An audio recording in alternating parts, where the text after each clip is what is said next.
Здравейте! Набързичко ще ви разкажа как да разпознаете истинския мед.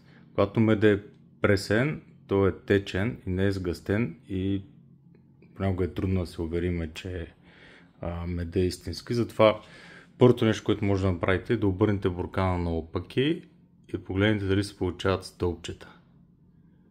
Тоест, когато медът е истински, се получава ето такова стълбче. Дори и да е пресен и течен както този. Това е мед, който е изваден преди по-малко от 10 дни. Даже няма и седмица. Влажността му е 18%, като нормата е 21%. Тоест е възможно да бъде още по-течен меда. Сега ще ви покажа мед. Това беше липа. Сега ще ви покажа от Айланд, който е по-течен. И виждате как прави пак стълбчета. Всяка една капка се прави стълбче. Нямаме разтичане, нямаме откапване, което се получава при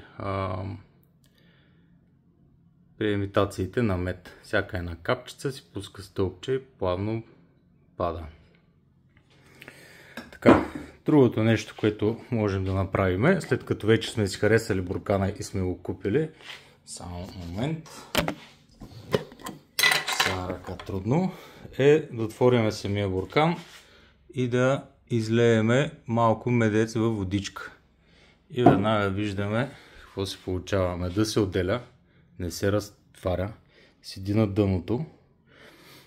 При другите медове виждаме веднага, при изкуствения мед виждаме веднага едно разтваряне във водата, сливане с нея, променя цвета на самата вода и прочее. Докато тук виждаме как медеца слиза веднага на дъното, защото е по-тежък от водата и си запазва консистенцията.